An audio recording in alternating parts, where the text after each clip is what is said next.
बिस्मिल्लाहिर्रहमानिर्रहीम। अस्सलाम वालेकुम to students, hopefully all doing good. हम लोग जी एम्फीबियंस को स्टडी कर रहे हैं और एम्फीबियंस के अंदर हम एवोल्यूशनरी प्रोसेस को देख रहे हैं कि कैसे ये डिफरेंट किस्म का जो एनवायरनमेंट है, क्योंकि ड्वेल एनवायरनमेंट के अंदर ये जिंदा रहते हैं, वो इनके डिफरेंट जो सिस्टम्स हैं उनको कैसे इफेक्ट करते हैं, उनके अंदर कौन सी अडेप्टेशंस हैं। तो हम लोगों ने लोकोमोशन सपोर्ट जो है ना कल देख ली थी, और आज इंशाल्लाह हम देखते हैं next, that is about the nutrition and digestive system. तो ज़्यादातर जो एम्फीबियंस होते हैं बेटे वो कार्निवोर्स होते हैं और बहुत वाइड वैरायटी ऑफ इनवर्टिब्रेट्स के ऊपर फीड करते हैं। लेकिन अगर आप एन्यूरेंस की डाइट के बारे में बात करें तो सम ऑफ द एन्यूरेंस जो हैं वो ऐसे होते हैं कि उनकी डाइट जो है बहुत ज़्यादा डाइवर्स होती है। सपोज़ जब जैसे फॉर एग्जांपल बुल फ्रॉग जो है ये तकरीबन बहुत सारी चीज़ों के ऊपर प्रे कर रहा होता है, जैसे कि small mammals, birds and other anurans को भी खा जाता है। तो कौन से ऐसे फैक्टर्स हैं जो डिटर्मिन करते हैं कि किस तरह का फूड आपके पास जो है ये एम्फीबियंस ये लेंगे। तो आपके पास ये फैक्टर है बेटे जो इसको इस बात पे इफेक्ट करते हैं और इस बात को डिटर्मिन करते हैं कि इनका फूड जो है वो किस नौइयत का होगा। नंबर 1 जी, तो प्रे साइज एंड अवेलेबिलिटी। तो पहला क्या हो गया बेटे, प्रे साइज़, यानी कि प्रे का साइज़ कितना है। अगर बहुत बड़ा नहीं है, नॉर्मल है, तो इस बात पे भी डिपेंड करता है। और साथ में अवेलेबिलिटी की कितनी अवेलेबिलिटी है उसकी उस जगह पे, तो उस बात पे डिपेंड करता है। जो इस रेंज में आता जाएगा उसकी साइज़ में और उसकी अवेलेबिलिटी मुमकिन होगी तो वो फिर इनवर्टिब्रेट हो वर्टिब्रेट हो उसको वो कैप्चर करता जाएगा। अच्छा, जितने भी ज़्यादातर लार्वीज होते हैं वो हार्बीवोर्स होते हैं, जो कि एल्गी वगैरह पे और दूसरे जो प्लांट के मैटर होते हैं, क्योंकि एक्वाटिक होते हैं, उसके अंदर वो फीड करते हैं। और एम्फीबिया जो है वो कैसे लोकेट करते हैं अपनी प्रे को नज़र से, ठीक है, और उसका इंतज़ार करते हैं और उसके बाद फिर जैसे वो पास से गुजरती है उसको हासिल कर लेते हैं, कैप्चर कर लेते हैं। और जो समंदरी आपके पास सलेमेंडर्स हैं और सिसिलियंस हैं, उनमें ऑल्फैक्शन यानी सूंघने की हिस्ट्री जो है वो प्रे डिटेक्शन में काफ़ी ज़्यादा मुफीद साबित होती है। अब हम देख लेते हैं कि आपके पास कौन से ऐसे मैकेनिज़्म है जिसकी मदद से वो फूड को कैप्चर करते हैं। तो दो तरह के मैकेनिज़्म आपको नज़र आएंगे। एक तो अनस्पेशलाइज्ड मैकेनिज़्म है जो कि आपको ज़्यादातर जो सलेमेंडर्स हैं उनके अंदर नज़र आएगा, जिसके अंदर ये सिर्फ 2 जॉज़ का इस्तेमाल करते हैं टू कैप्चर देयर प्रे। लेकिन आपके पास कुछ एन्यूरेंस और आपके पास लिथोडोंटेड सलेमेंडर्स हैं, उनके अंदर स्पेशलाइज्ड मैकेनिज्म है जिसके अंदर वो टंग और जॉज दोनों का इस्तेमाल करते हैं और इसको नाम देते हैं हम flip and grab feeding mechanism. तो ये थोड़ा सा ज़्यादा वेल डेवलप है as compare to unspecialised one. तो अनस्पेशलाइज्ड में सिर्फ जॉज का इस्तेमाल होता है to capture their prey, most of the salamanders में होता है। लेकिन एन्यूरेंस और आपके पास लिथोडोंटेड सलेमेंडर्स के अंदर स्पेशलाइज्ड किस्म का आपके पास फीडिंग मैकेनिज्म है जिसको हम flip and grab feeding mechanism कहते हैं, जिसमें टंग एंड जॉज दोनों का इस्तेमाल होता है। अब ये आगे जो मैकेनिज्म है ना उसकी डिटेल आएगी, लेकिन उससे पहले हम एक चीज़ बताते चलें कि ट्रू टंग यानी सही वाली जो ज़ुबान है वो सिर्फ आपको एम्फीबियंस में ही नज़र आएगी। इससे पहले आपको एक और चीज़ भी एम्फीबियंस में नज़र आई थी, दैट इज़ नेक। जी, कल मैंने पढ़ाया था आपको फिशेज़ में नेक नहीं है, यहाँ नेक है। और फिशेज़ में जो टंग आपको नज़र आती है वो आपके पास ट्रू टंग नहीं है। फिशेज़ की जो टंग है वो सिंपली क्या है, आपके पास एक फ्लैशी फोल्ड है, ठीक है, फ्लैशी फोल्ड है जो कि फ्लोर ऑफ द माउथ के साथ अटैच है। और फिश जो है वो ज़ुबान को इस्तेमाल नहीं करती स्वेलविंग के अंदर, ठीक है। तो फूड जो है वो स्वेलो होता है पूरे का पूरा एज अ होल, जिसके अंदर कोई कंट्रीब्यूशन टंग की नहीं आती, ज़ुबान की नहीं आती। अच्छा, एम्फीबियन की जो टंग है वो बेसिकली अटैच कैसे होती है, वो आपके पास जो लोअर उसका जॉ होता है, माउथ जो होता है, उसके आपके पास एंटीरियर मार्जिन, सामने वाला, हमारी ज़बान पीछे अटैच और सामने आई हुई है ना, तो इनकी ज़बान सामने अटैच होती है और पीछे गई हुई होती है माउथ में, ठीक है, यानी दांतों के सामने यानी जॉ के साथ अटैच हुई हुई होगी और पीछे की तरफ फोल्ड हुई हुई है, इनकी हलक की तरफ। हमारा उल्टा है, हमारा क्या है, हलक की तरफ अटैच हुई हुई है और सामने की तरफ ज़बान आई हुई है, ठीक है, तो इनकी ऑपोजिट होती है। और fold back over the floor of the mouth. और इसकी जो टिप होती है ज़बान की, उसके ऊपर म्यूकस और बकल ग्लैंड्स होते हैं जो स्टिकी सिक्रीशन सिक्रीट करते हैं, ठीक है, और ये फिर हेल्प करता है प्रे को, शिकार को कैप्चर करने में। अच्छा, जब क्या होती है कि प्रे इसकी रेंज में आती है, इसके करीब आती है, तो एम्फीबिया जो क्या करता है, लंज एंड फ्लिक आउट इट्स टंग, फ़ौरन से ज़बान, ये आपको फिगर में दिखाई भी दे रहा है, एकदम से जब प्रे आया तो इसने एकदम से ज़बान को बाहर निकाल देता है। जैसे ये फ्लिक आउट बाहर करता है तो क्या होता है, आपके पास इसका जो हेड है वो टिल्ट करता है, इसके जो एक सिंगल सर्वाइकल वर्टिब्री है, और वो आपको बताया था ना मूवमेंट में इसको हेल्प करता है, जिसकी वजह से ये शिकार का निशाना लेने में कामयाब होता है, क्योंकि मच्छर तो उड़ रहा होगा, तो इसने फ़ौरन से इसको नज़र में रखना, फ़ौरन से सर भी आगे करेगा और साथ में अपनी ज़बान भी फ्लिक आउट करेगा ताकि फ़ौरन से मच्छर को वो कैप्चर कर ले, या कोई भी मक्खी या वट जो भी इसका शिकार है, ठीक है। अब क्या है, the tip of the tongue in trap, वो क्या करता है, वो उसको फोल्ड कर लेता है ताकि वो उड़ ना जाए फ़ौरन से, स्टिक तो हो ही गया, उसको फोल्ड भी कर लेता है, ट्रैप कर लेता है टंग की मदद से। और फिर क्या करता है, इसको फ्लिक बैक यानी माउथ में दोबारा वापस चला जाएगा। इसके बाद ये जो सारा मैंने आपको काम बताया है ये तकरीबन 0.05 से 0.15 सेकेंड्स के अंदर होता है। 1 सेकेंड भी नहीं लगता, 1 सेकेंड के भी बहुत यानी बहुत ज़्यादा कम हिस्से में 0.15 सेकेंड यानी ज़्यादा से ज़्यादा आपके पास 0.15 सेकेंड और कम से कम 0.05 यानी आप नज़र से उसको इंडिकेट ही नहीं कर सकते, उसकी ज़ुबान को देख नहीं सकते कि एकदम से क्या होगा। ठीक है, तो एम्फीबिया जो है वो अपनी प्रे को होल्ड करता है, फिर और कैसे कि आपके पास टीथ के अगेंस्ट और माउथ के फ्लोर के अगेंस्ट इसको प्रेस करेगा और उसके बाद टंग की मदद से और माउथ के दूसरे मसल्स की मदद से इसको पुश कर देगा, धकेल देगा इनटू एसोफेगस। ठीक है, और इस दौरान इसकी जो आइज़ होती हैं वो अंदर की तरफ सिंक हो जाती हैं, डूब जाती हैं। उसकी वजह से फ़ायदा क्या होता है कि स्वेलविंग में हेल्प होती है और वो जो आंखें भी जो अंदर की तरफ धंस जाती हैं जिसकी वजह से पुश करती हैं, वो भी आपके पास वहाँ पे मसल्स को हेल्प करती हैं कि वो एसोफेगस में फूड को धकेलने में करामद साबित हो सके। ठीक है बेटे, तो that was all about the flip and grab feeding mechanism in amphibians. ये आप फिगर में आप देख सकते हो, साथ में इलस्ट्रेशन बहुत अच्छी दी गई है आपको। ठीक है, ये देखें आप, ये एम कर रहा है, इसे देखें, और जैसे ये ज़बान अभी देखें ये बाहर इसको एम कर रहा है और ये ज़बान फ़ौरन इसके ऊपर लगाएगा और ये आपके पास क्या है, इसका फूड है, प्रे है। ठीक है, जैसे ही आया आप ये देखें यहाँ पे स्टिक कर गई है और उसके बाद ये फ्लिप बैक होके माउथ के अंदर और उसके बाद फिर ये माउथ से अंदर स्वेलो डाउन हो जाएगा। ठीक है जी। अच्छा, अब बेटे एक और फिगर है जो कल से रिलेटेड है, जो कल मैंने आपको सिलेमेंडर की मूवमेंट का बताया था, तो उस फिगर को भी हम देख लेते हैं जनरल में। जी बेटे, तो ये आपको नज़र आ रही है सिलेमेंडर की लोकोमोशन। ठीक है, अब यहाँ पे आपने नोटिस करना है पैटर्न ऑफ लेग मूवमेंट। ठीक है, जिसकी वजह से सिलेमेंडर जो है ना उसकी आपको लेग मूवमेंट से उसकी बॉडी में जो बेंड नज़र आएगा और वो रिगल टाइप मूवमेंट होगी, एस शेप मूवमेंट ये आपको दिखाई दे रही है। ये देखें आप मूवमेंट, ये ऐसे ऐसे, ठीक है, ये देखें ऐसे ऐसे मूवमेंट हो रही है ना। ठीक है, ये देख सकते हैं आप। ठीक है, एस शेप मूवमेंट कंपैरेटिवली कुछ इस तरह की मूवमेंट हो रही है। ठीक है, अब होता क्या है कि ये आप देखिए पाँव इसके यहाँ पे ये फॉरवर्ड डायरेक्शन में आ रहे हैं। ठीक है, और अंदर वाले जो हैं वो इंटरनल डायरेक्शन में जा रहे हैं। ये देखें इंटरनल डायरेक्शन। ठीक है, जिसकी वजह से यहाँ पे फॉरवर्ड थ्रस्ट प्रोड्यूस हुई है। ठीक है, और यहाँ पे जो बैक वाला इसके अपोजिट है, ये थोड़ा सा इसको मैं क्लियर कर दूँ जी। तो यहाँ पे आप देख सकते हैं बेटे कि इस हैंड के बाहर होने की वजह से, ठीक है, और इसका जो अपोजिट हैंड है उसके भी ये दोनों चीज़ें ना, ये देखें ये वाली दोनों जी बच्चे, तो ये देखें आप, ये वाला जो हैंड है आपको ये जो दिखाई दे रहा है इसकी मूवमेंट भी फॉरवर्ड है। ठीक है, और ये वाला जो हैंड है इसकी मूवमेंट भी फॉरवर्ड है, ये इसके डायरेक्शन। और आपके पास ये दूसरे वाले हैंड बेंड हुए हैं बैकवर्ड्स, अगर ये फॉरवर्ड जा रहा है तो ये बैकवर्ड है, ये फॉरवर्ड जा रहा है तो ये बैकवर्ड है। और यहाँ पे आप देखें दोनों साइड के हैंड्स की डायरेक्शन एक है और यहाँ पे दोनों साइड्स की हैंड की डायरेक्शन एक नज़र आ रही है। ठीक है, तो कहने का मकसद ये है इस तरीके से, सॉरी अपोजिट है, इसकी भी अपोजिट है उसकी, क्योंकि ये फॉरवर्ड जा रहा है तो ये बैकवर्ड है और ये वाला फॉरवर्ड जा रहा है तो ये बैकवर्ड है, जिसकी वजह से जो ना आपके पास एस शेप मूवमेंट होगी। ठीक है, ये आप देख सकते हैं बैंड प्रोड्यूस होगा इसके अंदर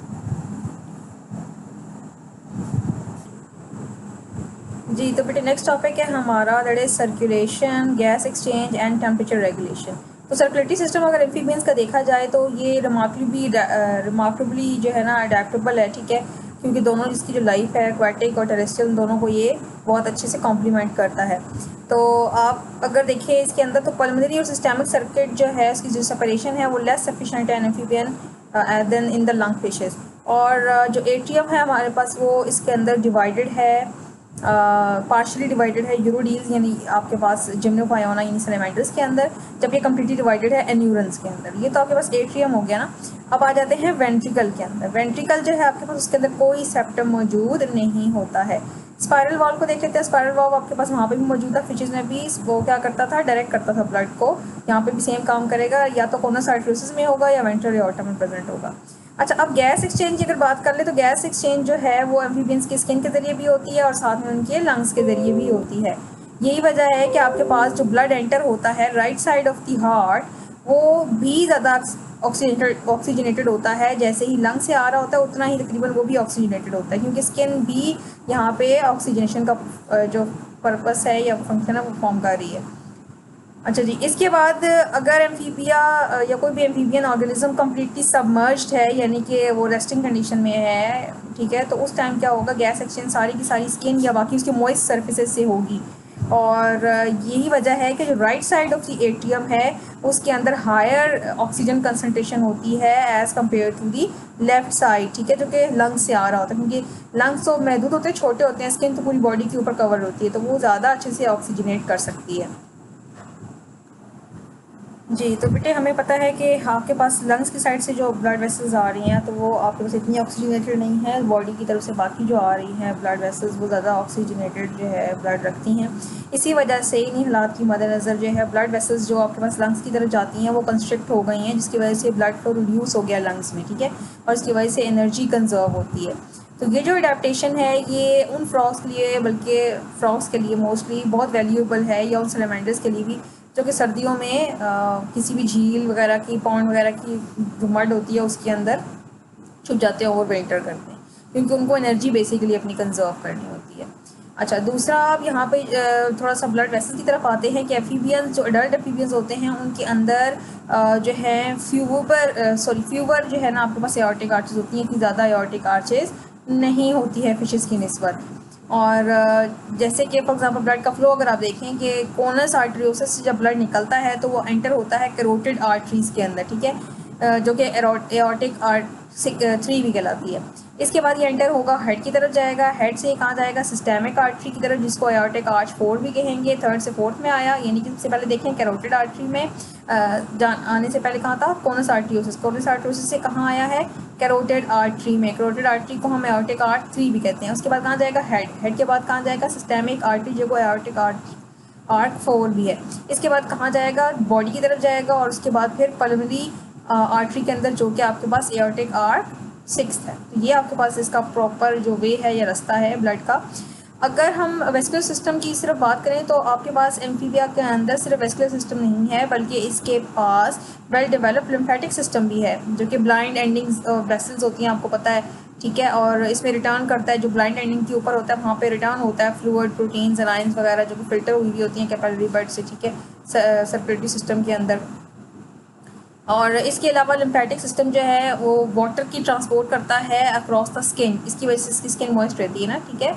और दूसरे वर्टिब्रेट्स जो हैं वहाँ पे आपके पास कॉन्ट्रेक्टाइल, आपके पास रिंग या हार्ट मौजूद नहीं होता। यहाँ पे जो इसकी वेसल्स हैं, लिम्फेटिक वेसल्स हैं, वो कॉन्ट्रेक्टाइल वेसल्स हैं, यानी कॉन्ट्रैक्ट करती हैं, और वो क्या कहलाती हैं लिम्फेटिक हार्ट्स, यानी बाकी वर्टिब्रेट्स में आपको लिम्फेटिक हार्ट्स ही मिलेंगे, इसके अंदर आपको लिम्फेटिक हार्ट्स ही मिलेंगे। अच्छा, फिर इसके अलावा क्या है, यहाँ पे लिम्फेटिक सिस्टम के अंदर आपके पास जो इसकी जो बॉडी वॉल के जो मसल्स होते हैं वहाँ वो उसके दरमियान में लिम्फेटिक स्पेसेस होती हैं, ठीक है, उसके और स्किन के दरमियान में, जहाँ पे ये पानी को स्टोर करते हैं, जो कि एब्जॉर्ब होता है अक्रॉस द स्किन, बाहर से अंदर भी एब्जॉर्ब होगा, अंदर से बाहर भी। तो ये 2 वे आपके पास आ जाती है, क्योंकि जाहिर सी बात है उससे अपनी स्किन को मॉइस्ट भी रखना है, ड्राई होने से बचाना है। अब आ जाते हैं जी गैस एक्सचेंज पे। गैस एक्सचेंज जो है आपके पास, आपको पता है कि पानी के अंदर जो है ऑक्सीजन कम डिज़ोल्व होती है एज़ कम्पेयर टू एयर, तो वहाँ पे मुश्किल होती है ऑक्सीजन हासिल करने में एनिमल्स को। तो टेरेस्ट्रियल ऑर्गेनिजम्स ईजीली आपके पास ऑक्सीजन ले लेते हैं एनवायरनमेंट से, यही वजह है कि ये बहुत लेस एनर्जी खर्च करते हैं, तो आपके पास एनर्जी की बचत होती है, और तकरीबन इसकी वजह आपको पता है कि 20 टाइम्स मोर ऑक्सीजन है by unit volume then water in air, ठीक है। और दूसरा आपके पास लेकिन इसका नुकसान भी ये होता है कि आपके पास आपको मॉइस्ट सर्फेसिस चाहिए, ठीक है, और जैसे ये रिस्पायरेटरी सर्फेसिस एयर से एक्सपोज होंगे तो बहुत ज़्यादा चांस है कि एयर एवेपोरेट होके सर्फेसिस के ड्राई होने का बायस भी बनेगी, रैपिड वाटर लॉस का भी बायस बनेगी। जी, तो बेटे हम जानते हैं कि आपके पास जो फ्रॉग्स या जितने भी आपके पास एम्फीबियंस हैं मोस्टली, उनकी जो स्किन होती है वो मॉइस्ट होती है, और उनकी जो स्किन होती है वो रिचली सप्लाइड होती है विद कैपिलरी बड। तो ये कैपिलरी बेड बिछा होता है, यानी कि प्रॉपर कैपिलरी का एक जाल होता है। तो ये जो 2 आपके पास कैरेक्टरिस्टिक हैं कि स्किन का आपके पास मॉइस्ट होना, और दूसरा आपके पास कैपिलरी या बेड का की रिच सप्लाई जो है, ये दोनों इसको बेस्ट सूटेबल बनाती हैं to act as respiratory organ, ठीक है। तो यहाँ पूछा जा सकता है why skin act as respiratory organ, ठीक है। तो आप ये दोनों पॉइंट्स बताने हैं कि दोनों जो उसकी रिक्वायरमेंट्स हैं, मॉइस्ट सरफेस और दूसरा rich supply of the capillary bed, वो जहाँ चीज़ प्रोवाइड होगी तो इजीली वहाँ पर हो जाएगा, लंग्स में होगा, लंग्स में भी होता है, और यहाँ पे स्किन में बहुत ज़्यादा इजीली अवेलेबल है। और आपके पास इस तरह की जो आपके पास क्रॉस स्किन गैस एक्सचेंज होती है, इसको हम क्यूटेनियस रिस्पायरेशन कहते हैं, जो कि इसको वाटर और लैंड दोनों में रिस्पायर करने में हेल्प कराती है। यही वजह है कि जितने भी फ्रॉग्स वगैरह हैं वो जो सर्दियाँ वगैरह मड के अंदर या बॉटम में गुजारते हैं, तो इसी की वजह से, क्योंकि वहाँ पे इसकी स्किन इजीली रिस्पायर कर सकती है। और सैलमेंडर्स के अंदर देखा जाए तो 30 to 90% जो है गैस एक्सचेंज वो स्किन के अक्रॉस होती है उनके अंदर। जी, तो बेटे अगर यही वाली प्रॉपर्टीज़ यानी कि मॉइस्ट सरफेस और वहाँ पे अच्छी supply, rich supply of blood capillaries मौजूद हो, तो कोई भी सरफेस होगा स्किन के अलावा तो वहाँ पे भी गैस एक्सचेंज होगी। यही वजह है कि और भी जो मॉइस्ट सरफेसेज हैं लाइक माउथ एंड फेरिंग्स, वहाँ पे भी गैस एक्सचेंज होती हैं फीमेल्स में। और इस तरह की गैस एक्सचेंज को हम क्या कहते हैं, दैट इज़ बकोफेरेंजियल रिस्पायरेशन। और ये जो बकोफेरेंजियल रिस्पायरेशन है ये तकरीबन 1 to 7% जो जितनी भी टोटल गैस एक्सचेंज है उसकी 1 to 7% ये अकाउंट करती है। अच्छा जी, नेक्स्ट हम देख लेते हैं। आपके पास कुछ सैलमेंडर हैं लाइक आपके पास प्लीथोडोंटेड सैलमेंडर जो हैं उनके अंदर लंग्स नहीं होते, बाकी तमाम एम्फीबियंस के अंदर लंग्स होते हैं, ठीक है।